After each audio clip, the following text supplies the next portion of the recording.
Hey, what's up, guys? And we're back. Um, so I didn't record at all during my deloading. Took 7 days off. You can see I ran a mile before this workout, and that's me glistening with sweat. Little physique update. You can see that I got a lot of fat on my belly, which I'm not that ashamed of. I'm at a 200-pound fasted now. Like before, I was like kind of fluctuating above and below, but now I'm like pretty consistently weighing in at 200 to 202 pounds. So, yeah, definitely, definitely real thick. This is I don't have the fuckboy abs anymore, which I never really took too much pride in. I mean, a little bit, but it's a lot more important for that of getting stronger, which I'm definitely happy about. Pros and cons, of course. Anyway, my deload went really well. I still did work out. I didn't do like resistance training like this. It was mostly, I worked out twice in a week. And it was all high intensity interval training I was doing with the class. And it was good. It definitely made me feel super out of shape, and it tested me mentally. And I feel like I remembered like how much further I could push myself physically than like mentally. My biggest limitation is my mentality. I get tired, and because I usually lift by myself, I just stop trying as hard. I slow down. But when you're in front of other people in a class and they're all really intense, you absolutely cannot show weakness. I get really self-conscious about showing weakness. Like football practice when I was in high school, I felt really bad whenever I'd like be the last person when I were ever doing like conditioning, and I was like the last person to finish. I get really self-conscious about that. Competitive nature and all that good stuff. So, I didn't want to like record myself just like deloading, just like talking to the camera, talking about my problems. I'm not there in my vlogging ability yet. I didn't want to do that. But I still was able to get a decent amount of exercise in. And it paid off. I ran that mile before I did this workout. And I definitely felt it. I had a lot less energy, but I ran the mile in less than 8 minutes. It was like 7:50 something.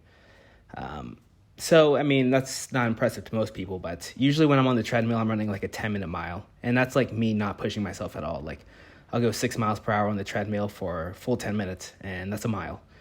But now I was like, okay, I'm going to go 7 miles per hour on the treadmill for those... the first lap I did 6 miles per hour, and then those last three I did 7 miles per hour. And I was like, okay, I have to push myself to the point where I start like getting so gassed out that I have to like breathe through my belly. That's like the biggest thing I realized when I was doing the high intensity interval training is, we'll be running and we'll be so gassed that I have to breathe through my stomach, and like I have to really control my breathing, really think about it. And that's not something I've had to do since football, being like so gassed that I can't take those deep breaths with my chest anymore. I have to breathe through my stomach. And like once like somebody gave me that piece of advice, and I was like, oh yeah, I forgot. That's how you breathe when you're so exhausted. You can't breathe anymore. I actually forgot how to breathe, which is kind of funny. Forgetting how to breathe. So once I remember that, I was like, okay, I have to get myself to that level of exhaustion that I have to start breathing through my stomach again.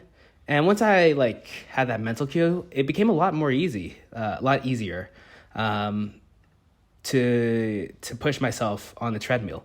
I was going 7 miles per hour. And I'm like, okay, this is the level of exhaustion that I remember when I'm doing like any of those high intensity interval trainings. Like this is it. And it felt good. I mean, it felt terrible, but it felt good that I was able to push myself through it. And yeah, so this is me doing those leg lifts. This is like a core exercise. This is me doing those up until failure. I did 3 sets until failure. So was it the front squats that I did today? I still like wanted to go slow. I didn't want to just like come back and start doing 225 again on the front squats. I really was pushing myself on the last couple weeks of training before I went on my deload, for no reason. I think that I kind of shot my nervous system. I still feel a little weak in my quads, to be honest. And if I'm going to be real, I could have definitely like done my own individual training during the deload. A lot of people say that like, oh, the best way to train now for deload isn't to take like a week off. It's to do like low weight for like a week and just like focus on your technique and blah, blah, blah. And I guess I understand that, but, I was personally in the place where I just wanted to take the week off. I say, even though I worked out twice with the class, absolutely dying. And I was also sick. I feel a lot better now, which is nice, but I was like sick enough that I was not even considering like working out, I definitely like if I did 2-a-days, I think I would like collapse. I 3 nights in a row. I woke up at 3 a.m., 2 a.m. coughing so much. And one of those nights I actually threw up. I threw up, but I caught it in my mouth and baby barf. I think that's what it's called. Sorry if this is too gross, but yeah, I totally threw up and I swallowed it. It was like at 3 a.m. And like even right now, no, it's not that bad. But yesterday and the day before, still, like even as I was on the recovering side of the downhill slope of the illness, I still had really sore throat. I could feel how inflamed my throat was. I have like difficulty swallowing, it was that bad. I took a look at it. I've had strep throat before. It wasn't strep throat. I'm pretty sure it was just like a viral infection. I believe strep throat is a bacteria.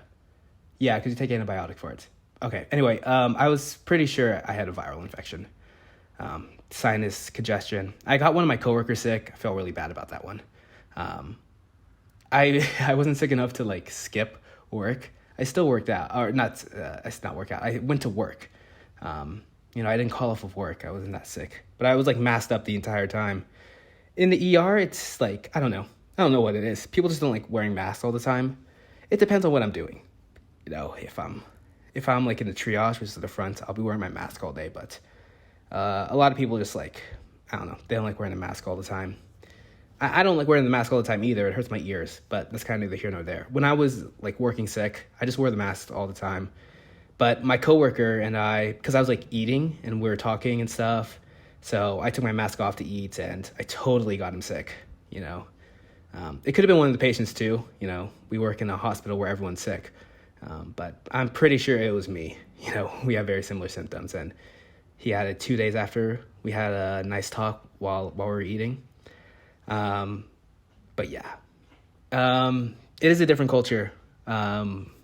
Like the emergency department, working while you're sick, it is very much frowned upon. I wouldn't say it's frowned upon, but like it's like a tough it out culture in the hospital. You're not told. You're explicitly told to call off if you're sick. You get sick time and all that stuff, but you are more or less like the doctors, especially. The doctors, I've seen doctors work while they're extremely sick, like so sick they're getting like fluids like infused into them while they're working. They'll walk around, go see patients with an IV pole. They're carrying around their IV pole with medications flowing into their veins, and they're like, "Oh, what'd you come into the ER today for?" Because it's really hard for doctors to get other doctors to cover them, because there's only like a handful of doctors in a given emergency department. So if nobody can cover you, you literally you have to show up, or you're in the hospital will kill you. Not literally, but they'll kill your license, which they might as well kill you. Nurses is a little bit easier, you can call off if you're really bad. ER techs too, I mean, if there's no ER techs, there's no ER techs, but it's still like, you're encouraged to help out everyone, help out your work fam, help them out. Maybe I just feel that way because I don't know, I'm weak, and I always want to help people out, that altruistic nature. But it is like, you are slightly like, I'm not crazy. I think that there is like a subliminal messaging to like tough it out at work. I've seen people work super hungover, which is like self-inflicted, but I've also seen like nurses work sick all the time. Doctors work sick. It's just a different culture working while you're sick. So I didn't call off of work. That was I just yapped a whole bunch about, I didn't call off of work. That was a crazy yap session. Yeah, we're so back. I'm back to yapping again. I didn't call off of work, but I didn't want to work out. That whole waking up at 4:30 a.m. to go work out and then hit a 12-hour shift, that wasn't gonna happen. So it is what it is. I broke the streak. I'm sorry, guys. I also pretty sure I missed a day or two. I definitely missed a day in April, and then I missed a day probably in like February. I think I missed like a day in February. So I wasn't even 100% before that, but it's all about like the thought that counts. Squat every day. I'm sorry I didn't get to lift on camera for you guys. I know my loyal 3 subscribers definitely missed it, and I missed you guys too. So yeah, I had a whole thing planned about the deload diaries. Just gonna be me talking to the camera about all my problems, but no. Anyway, the next, I'll start talking about my lift again later, but I want to give you a quick update on my life and where I'm at. That's all. I hope you guys all had a good week. It's been a while. All right, bye. I'll see you tomorrow.